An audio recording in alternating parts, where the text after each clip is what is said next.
Another one done. It's on the wet room. Wanted a surface mounted shower, wet tray, 100% waterproof resin unit. Got the mirrored cabinet, mirrors on all sides. If you want to look at yourself on every angle. Back to the wall toilet. It's got underfloor heating. The wastes run across here and into the soil stack just behind the toilet. But what we've done was we've brought them round under the next bedroom, outside, into the upper ed, because it stops all the smells coming up. Cleaning eye on it outside, puts everything on its separate waste. Same for the wash and basin, that's on its separate waste.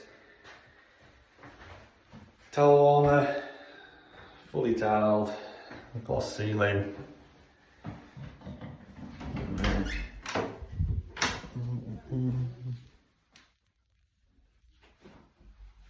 Turbo fan up in the loft. So yeah, it's another one done. On to the next one.